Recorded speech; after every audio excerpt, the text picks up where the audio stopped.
हमारे YouTube channel SK study point पे आज आप लोगों के लिए प्रैक्टिस सेट लेकर आए हैं। फिर ये सेट नंबर 3 होगा, क्योंकि इससे पहले हम करवा चुके हैं, दूसरा नंबर का सेट डाल चुके थे आपके लिए। तो चलिए इसको प्रैक्टिस लगाते हैं। ये प्यून का है, जो सिविल कोड का प्यून का एग्जाम होने वाला है 2024 में, उसी के लिए हम लाए हैं आपके लिए प्रैक्टिस सेट, जिसमें आपका देख लीजिए कल भी हमको बताए थे आप लोगों को कि इसमें जो है 35 नंबर का हिंदी पूछा जाता है, साथ साथ आपका 15 नंबर का इंग्लिश पूछा जाता है और फिर 35 नंबर का मैथ पूछा जाता है। तो अभी फिलहाल हम 35 हिंदी और 15 इंग्लिश लेकर चलते हैं। हमारे कमेंट बॉक्स में लिखें आपको मैथ का पूरा सोल्यूशन चाहिए तो फिर मिल जाएगा, वीडियो बनाकर हम अपलोड कर देंगे आपके लिए। तो चलिए इसको देर ना करते हुए प्रैक्टिस लगाते हैं। पहला क्वेश्चन देख लीजिए, निम्नलिखित में से तत्सम शब्द है। तत्सम शब्द के बारे में कल भी बताए थे। देखिए ऑप्शन नंबर ये बी हो जाएगा, ये तत्सम है। तत्सम कहा किसको जाता है? तत्सम उसे कहा जाता है जो संस्कृत के समान होता है। वो तो संस्कृत के समान वाले अर्थ को कहा जाता है तत्सम। तो ये संस्कृत के समान है। ये झरना, ताकत, लोमड़ी ये सब हिंदी में समान है, तो ये तद्भव के रूप में आ सकता है। तो चलिए दूसरा क्वेश्चन आपका लेकर चलते हैं। दूसरा क्वेश्चन में कहा जाता है कि निम्न में से तद्भव कौन है, यानी तद्भव शब्द कौन है। तद्भव शब्द के बारे में देख लीजिए, साप, ये सब जो है तद्भव है। इसका अगर प्रॉपर वीडियो तत्सम, तद्भव, देशज, विदेशज, संकर शब्द, सभी का एक प्रॉपर वीडियो हम डाल चुके हैं। अब आप हमारे अगर प्लेलिस्ट में जाएंगे तो वहां से आप वीडियो देख सकते हैं। बहुत ही अच्छे तरीक़ा से और विस्तार से समझाया गया है। उसे पढ़ लेने के बाद आपका एक भी तत्सम, तद्भव, देशज, विदेशज, संकर शब्द है ना, सरल वाक्य, मिश्रित वाक्य, ये सब जितने भी पूछा जाता है, एक भी क्वेश्चन आपको छूटने वाला नहीं है। तो कृपया करके उसे देखने का प्रयास करें।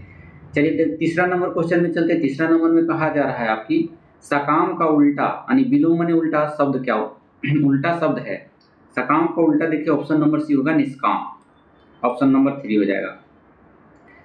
उसी प्रकार से अगर हम सुकर्म का देखें तो सुकर्म का उल्टा हो जाता है कुकर्म। तो ये सभी याद रखना होगा। फल का हो जाता है निष्फल। चलिए अगला क्वेश्चन है 4 नंबर में, निम्नलिखित में से शुद्ध वर्तनी है। कौन सा शुद्ध है उसको छांटना है। देखिए अकृष्ट जो है ये शुद्ध लिखा हुआ है, जबकि ये शब्द देखेंगे आप पढ़ने से पता चल जाएगा, अर्कष्ट लिखा हुआ है, जबकि आकृष्ट जो है सही शब्द यही लिखा हुआ है, बाकी सब गलत दिया हुआ है। अगला क्वेश्चन 5 नंबर में है, जो कम जानता हो वाक्यांश का एक शब्द है। तो जो कम जानता है उसे कहा जाता है अल्पज्ञ। ऑप्शन नंबर डी हो जाएगा। या फिर इसके और भी देख लीजिए, जो बिना वेतन के कार्य करता है उसे कहा जाता है अवैतनिक। अगर अवैतनिक के बारे में देखा जाए तो इसमें जो बिना वेतन के काम कर देता है उसको अवैतनिक कहा जाता है। अगला क्वेश्चन है 6 नंबर में, घोड़ा का पर्यायवाची शब्द कौन सा है। घोड़ा का पर्यायवाची शब्द वाजी कहा जाता है। वाजी माने घोड़ा होता है। इसके साथ साथ घोड़ा का शब्द और भी पर्यायवाची शब्द बहुत सारा है, जैसे घोटक में भी घोड़ा होता है, अश्व में भी घोड़ा होता है मने भी घोड़ा होता है, सैंधव मने भी घोड़ा होता है। बहुत सारे शब्द होते हैं इनके पर्यायवाची शब्द। अगला क्वेश्चन है दिया हुआ 7 नंबर में, पृथ्वी अल्प किसकी रचना है। पृथ्वी अल्प किसकी रचना है ये पूछ दिया है। तो ऑप्शन नंबर बी है, गिरिजा कुमार माथुर के द्वारा लिखा गया था ये पृथ्वी अल्प। गिरिजा कुमार माथुर की और बात करें तो बहुत सारा इनका भी लेखक है, लिखा हुआ रचित पुस्तक है, जैसे शीला पंच है, चमकीले, नशा और निर्माण, ये सभी लिखा हुआ गिरिजा कुमार माथुर का। चलिए 8 नंबर क्वेश्चन में चलते हैं। 8 नंबर में कहा जा रहा है आपका विद्वान का समानार्थी शब्द कौन सा है। समानार्थी शब्द है, तो समानार्थी शब्द मतलब होता है एक ही जैसा। तो देखिए इसमें ऑप्शन नंबर भी हो जाएगा, उपस्थित होता है। समानार्थी विद्यमान, विद्यमान मतलब प्रेजेंट होता है, तो इसी को उपस्थित में कहा जाता है। ऑप्शन नंबर बी हो जाएगा। चलिए अगला क्वेश्चन 9 नंबर में है, आसमान पर चढ़ना। आसमान पर चढ़ना मुहावरे का अर्थ क्या होता है। तो ऑप्शन नंबर देख लीजिए, यहाँ पर अत्यधिक प्रशंसा करना, आसमान पर चढ़ाना। तो आसमान पर चढ़ाना का जो होता है मुहावरे अत्यधिक प्रशंसा करना। चलिए अगला क्वेश्चन 10 नंबर में देख लीजिए, अपना हाथ जगन्नाथ लोकोहित का अर्थ क्या होता है। तो ऑप्शन नंबर डी हो जाएगा, अपने हाथ से काम करना। चलिए अगला 11 नंबर क्वेश्चन में है दिया हुआ कि उसके आंसुओं से डैश होकर रवि ने उसकी बात मान ली। तो क्या हो जाएगा, यहाँ पर खुद से भरना है, द्रवीभूत होकर हो जाएगा, उसकी आंसुओं से द्रवीभूत होकर रवि ने उसकी बात मान ली। अगला क्वेश्चन है 12 नंबर में, लुप्त का समानार्थी शब्द कौन सा है। तो 12 नंबर का देख लीजिए, बी हो जाएगा ऐसा, गायब। लुप्त माने होता है गायब हो जाना। अगला क्वेश्चन है 13 नंबर में, उस डैश वातावरण में मन ऐसा रमा कि मैं वहां से हिल ना सका। ऑप्शन नंबर देखिए सुमर्य होता है, सुरमय में, सुरमय इसका सही अक्षर होता है। उस सुरमय वातावरण में मन ऐसा रमा कि मैं वहां से हिल ना सका। चलिए अगला क्वेश्चन हो जाएगा 14 नंबर में, देख लीजिए विपिन का पर्यायवाची शब्द होता है। तो विपिन का पर्यायवाची शब्द होता है वन। वन में से होता है जंगल, विपिन का अर्थ भी होता है वही वन होता है, जंगल कहा जाता है। इसी के साथ साथ कानन मतलब भी होता है जंगल, आरण्य मतलब भी जंगल होता है, ये सभी याद रखना है। अगला नंबर क्वेश्चन है, हमको लेके चलते हैं आपको 15 नंबर क्वेश्चन में हमारे साथ बने रहेंगे। चलिए देखिए 15 नंबर क्वेश्चन में देख लीजिए, 15 नंबर आपसे पूछा जा रहा है हमारे क्षेत्र से 30 डैश चुनाव लड़ रहे हैं। ऑप्शन नंबर क्या हो जाएगा, उम्मीदवार हो जाएगा। इसमें आपको पढ़ने से आप है जो इसमें समझ जाएंगे फिल इन द ब्लैंक कैसे भराया जाता है। देखिए हमारे क्षेत्र से 30 उम्मीदवार चुनाव लड़ रहे हैं, तो ये सटीक आंसर हो जाएगा। चलिए अगला क्वेश्चन है 16 नंबर में। 16 नंबर में कहा जा रहा है विधि का उल्टा शब्द है, विलोम ने उल्टा शब्द है, तो ऑप्शन नंबर होता है निषेध। विधि का उल्टा शब्द जो होता है निषेध होता है। अगला क्वेश्चन 17 नंबर कह रहा है कि कर्मचारियों के अवकाश की डैश दे दी गई है। ऑप्शन नंबर भी सूचना हो जाएगा। इसमें कर्मचारियों की अवकाश की सूचना दे दी गई है। अगला क्वेश्चन है 18 नंबर में। 18 नंबर शुद्ध वर्तनी कुछ कह रहा है, छाटिए। तो ऑप्शन नंबर देखिए संप्रदाय ये शुद्ध है, बाकी गलत दिया हुआ है। सभी संप्रदाय सही लिखाता है इस प्रकार से, शुद्ध वर्तनी है। फिर उसी प्रकार से कह रहा है तो देखिए शुद्ध वर्तनी ढुलाई सही लिखा हुआ है, जबकि आपका जो भी लिखा हुआ है ये सब आकरण आचार ये सब गलत लिखा हुआ है, ढुलाई सही लिखा हुआ है। निम्न में से तत्सम फिर पूछ दिया है, संस्कृत के समान वर्ड को तत्सम कहा जाता है, जैसे शर्करा, शर्करा में चीनी होता है, ये संस्कृत के समान सा वर्ड है। अगला 21 नंबर है, निम्न में से तद्भव शब्द है। तद्भव शब्द कौन सा है, तो ऑप्शन नंबर ए बाह, बाह जो है तद्भव शब्द है। अगला क्वेश्चन है उर्वरा का शब्द का उल्टा होता है। उर्वरा का शब्द विलोम है, तो 22 का देख लीजिए उर्वरा का होता है ऊसर। इसका उर्वरा का शब्द का उल्टा क्या होता है, ऊसर हो जाता है। उसी प्रकार से अगर हम बात करें अनावृष्टि, देखिए दिया हुआ है, अनावृष्टि का उल्टा होता है आपका अतिवृष्टि। देखिए यहाँ है अतिवृष्टि, तो इसका उल्टा अगर पूछ देगा तो अनावृष्टि हो जाएगा। उत्कर्ष का आपको पूछ देगा उल्टा क्या हो जाएगा, तो निकृष्ट हो जाएगा। उसी प्रकार से याद रखना होगा आपको। अगला क्वेश्चन है 23 नंबर में, निम्न में से शुद्ध वर्तनी शब्द बताइए। तो ये 23 नंबर का जो है ए हो जाएगा अनुविक, ये शुद्ध लिखा हुआ है, बाकी सब गलत है। जिसकी गर्दन सुंदर है, वाकांश का एक शब्द कौन सा होगा, तो जिसकी सुंदर है गर्दन उसको कहा जाता है सुग्रीव। ऑप्शन नंबर डी हो जाएगा। अगला क्वेश्चन है दिए गए शब्द का विलोम चुने। प्रहार, प्रहार का उल्टा क्या होता है, तो प्रहार का उल्टा होता है प्रतिरक्षा। 25 नंबर का देख लीजिए, 25 नंबर का डी हो जाएगा, प्रतिरक्षा नहीं होगा, गलत हो गया। चलिए देखिए डी हो जाएगा, प्रहार का उल्टा हो जाएगा रक्षा। मतलब प्रहार माने किसी को मार रहा है, तो मार रहा है तो किसी को बचा रहा है, इसका उल्टा क्या हो जाएगा, रक्षा करना, बचा रहा है। अगला क्वेश्चन 26 नंबर में देख लीजिए। 26 नंबर में आपसे पूछा जा रहा है कि दिए गए वाक्य में रेखांकित खंड को प्रतिस्थापित करने के लिए उपयुक्त विकल्प का चयन कीजिए। राम शक्ति के उपासक थे, तो इसमें कौन सा होगा, ऑप्शन नंबर सी हो जाएगा। यहाँ पर राम सक्त के उपासक थे, शक्ति नहीं हो जाएगा, सक्त के उपासक, ऑप्शन नंबर सी हो जाएगा। क्योंकि शक्ति का एक पर्यायवाची शब्द, शक्ति का पर्यायवाची शब्द जो होता है सक्त होता है। अगला क्वेश्चन 27 नंबर में देख लीजिए। दिए गए वाक्यांश के लिए एक शब्द दीजिए जिसमें सहन शक्ति हो, उसे क्या कहा जाता है, सहनु, सहिनु कहा जाता है, ऑप्शन नंबर बी हो जाएगा। अगला क्वेश्चन है सही वर्तनी वाली शब्द का चयन कीजिए, कौन सा सही लिखा हुआ है, तो देखिए विशेषण है जो सही लिखा हुआ है, बाकी ये सब गलत दिया हुआ है विशेषण। चलिए 29 नंबर क्वेश्चन में लेके चलते हैं। 29 नंबर में देख लीजिए क्या है दिया हुआ। चलिए देखिए 29 नंबर में पूछा जा रहा है निम्नलिखित में से उस विकल्प का चयन करें जो भैंस के आगे बीन बजाना, मुहावरे का अर्थ क्या होता है। ये बहुत इंपॉर्टेंट है और बहुत बार एग्जाम में पूछा गया, भैंस के आगे बीन बजाना। ऑप्शन नंबर देखिए ए हो जाएगा इसका सही आंसर। मूर्ख के सामने ज्ञान की बातें करना बेकार है। अगर कोई मूर्ख आदमी हो उसके सामने ज्ञान की बातें कर रहे हैं तो उसको कुछ समझ में नहीं आएगा, इसीलिए इसका कहावत कहा गया है कि भैंस के आगे बीन बजाना, मुहावरा। चलिए अगला क्वेश्चन है 30 नंबर में दिए गए शब्द के पर्यायवाची शब्द का चयन कीजिए। इंद्र का पर्यायवाची शब्द कौन सा होता है? तो इंद्र का पर्यायवाची शब्द जो होता है सूर्यपति होता है। ऑप्शन नंबर डी हो जाएगा। चलिए अगला क्वेश्चन है, निम्नलिखित पदांश को ध्यानपूर्वक पढ़कर दिए गए प्रश्नों के उत्तर दीजिए।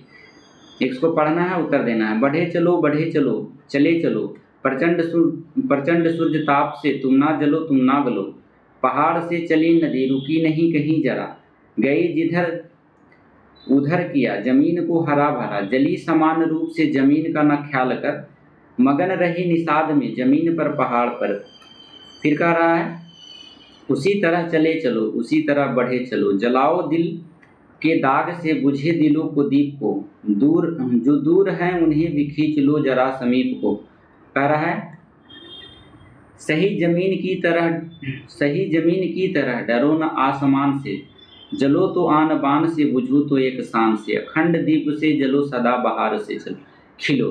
ये आपका दिया हुआ है और इसको पढ़कर आपको है आंसर आपको ढूंढना होता है। जैसे 31 नंबर में आपका कह रहा है कवि ने किन किन से प्रेरणा लेने की बात कही गई है, तो इसको ध्यान से पढ़िएगा तब आपको समझ में आ जाएगा। यहाँ पर ऑप्शन नंबर ए हो जाएगा, सूरज, दीप और नदी से, इसी से प्रेरणा लेने की बात कही गई है कवि के द्वारा।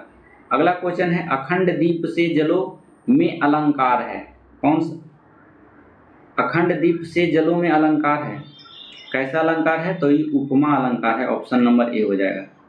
उपमा अलंकार के बारे में अगर बात करें तो उपमेय और उपमान में जो समानता व्यक्त की गई है उसी को कहा जाता है उपमा अलंकार। इसके बारे में भी हम वीडियो ऊपर डाल चुके हैं, जाके देख सकते हैं, प्लेलिस्ट में मिल जाएगा आपको। अगला क्वेश्चन है 34 नंबर में, कवि ने कैसे बुझाने के लिए कहा है?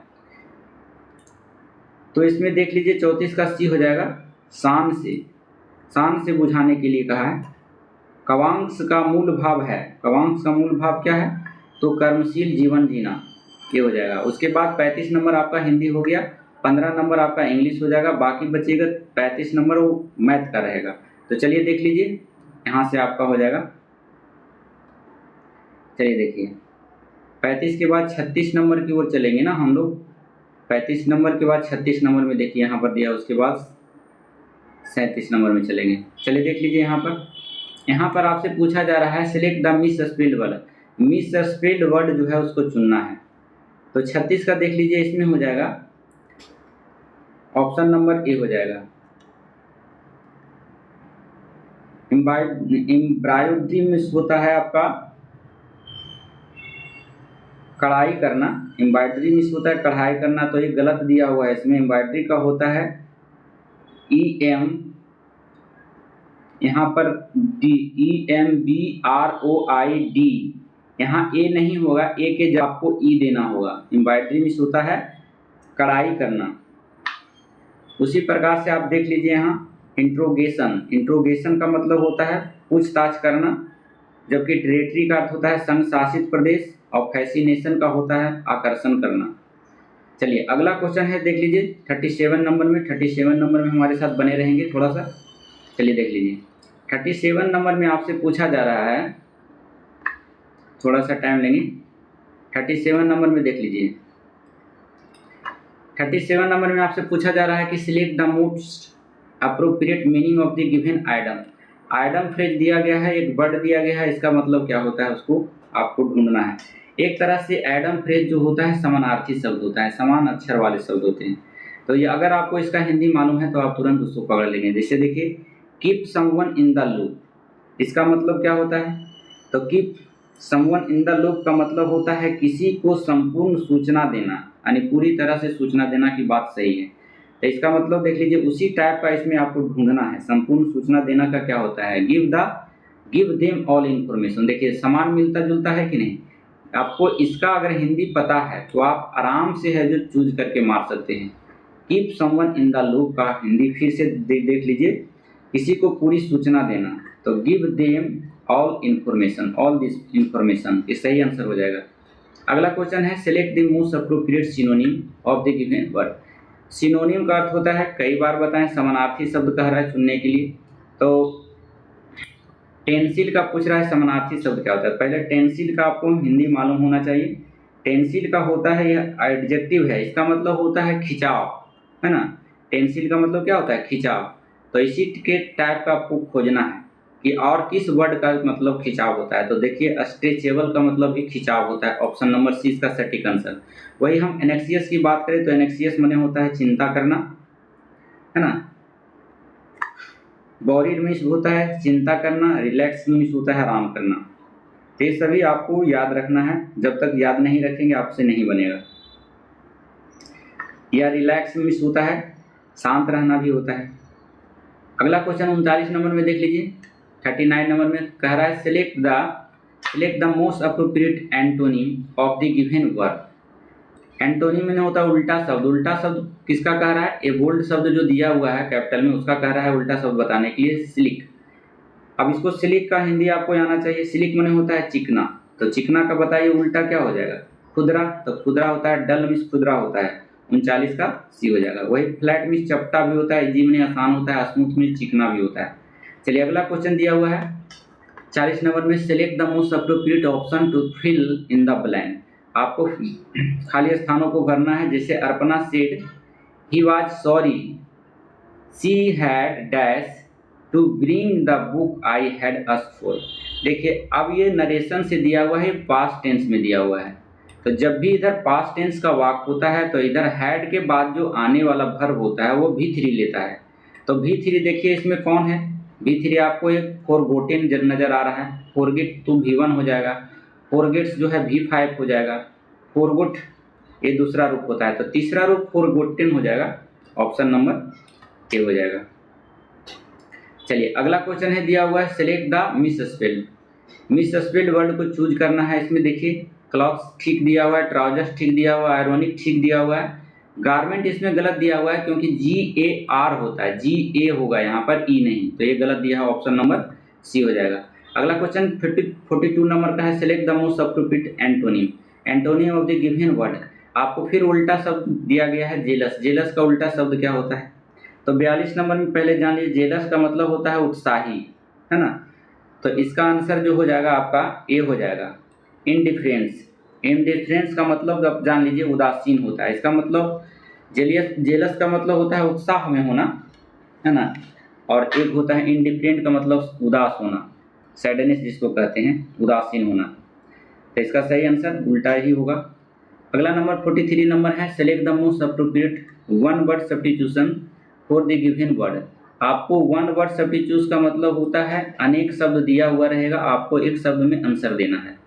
अनेक शब्द का एक शब्द बोलते हैं। जैसे a person who compiles the dictionary, एक व्यक्ति जो शब्दों का संकलन करता है उसे क्या कहा जाता है, तो ऑप्शन नंबर देख लीजिए, जिसको लैक्सिकोग्राफर कहा जाता है, जो शब्दों का संग्रहण करता है। उसी प्रकार से अगर हम देखें कार्टोग्राफर, तो जो मानचित्र को संग्रह करता है उसको कार्टोग्राफर कहा जाता है। उसी प्रकार से क्रिप्टोग्राफर की बात में करें तो जो लेखक करता है, लेखक को संकेत करता है, उसको क्रिप्टोग्राफर कहा जाता है। और एक है कैलीग्राफर, कैलीग्राफर का मतलब होता है सुलेखन करना। तो ये सभी याद रखना है। चलिए अगला क्वेश्चन है 44 नंबर में, select the most appropriate one word substitution for the given item. फिर वही दिया हुआ है, अनेक शब्दों का एक शब्द में उत्तर देना है। जैसे सिनेमा शो इन आफ्टरनून, दोपहर के शो, सिनेमा के दोपहर के शो को क्या कहा जाता है, इसका मतलब यही हुआ सिनेमा शो इन आफ्टरनून, यानी दोपहर का जो सिनेमा का शो होता है उसको किस नाम से जानते हैं, तो उसको जानते हैं मैटिनी बोला जाता है, आपको मैटिनी, ऑप्शन नंबर डी हो जाएगा। चलिए अगला क्वेश्चन 45 नंबर में, select the most appropriate meaning of the given item. फिर आइटम दिया गया है of the old school. Of the old school का मतलब होता है पुराने विचार का, पुराने विचार का स्कूल,